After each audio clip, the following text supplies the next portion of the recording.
Need some garlic. We're gonna cook this is the mushroom.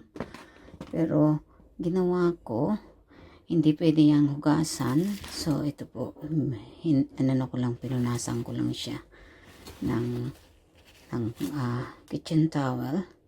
So, para maging malinis siya. Yan. Di ba yan? Yan. Malinis po. And then, lulutuin ko po siya. Gagayatin ko yung maya-maya. So, yan. Gagalat na po ako ng garlic para sa pagluluto.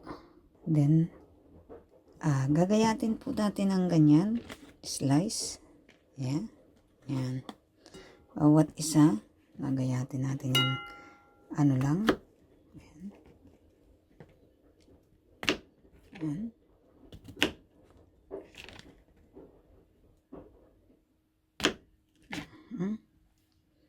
Yan lang po. Yan. Lulutuin po natin lahat yan.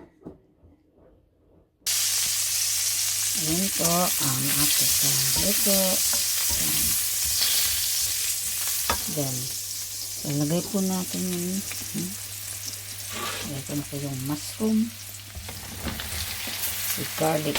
Mushroom with garlic.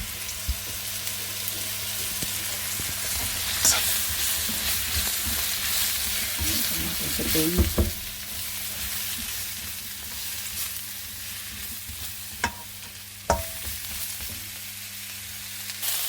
Lagyan po natin ng paminta.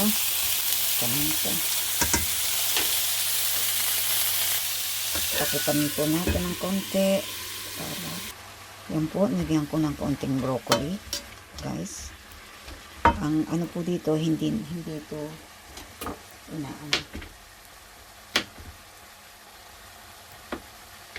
hindi po hinugasan ang mushroom dito. Usually, pinapahid lang po ng kitchen towel. Yan na po ang ating masarap na mushroom. Dinner time. Yan po. Nag-smoke. Nag-ano siya. Yan po ang aking mga ready to eat na mushroom with broccoli. Thank you guys for watching. Love you. See you soon.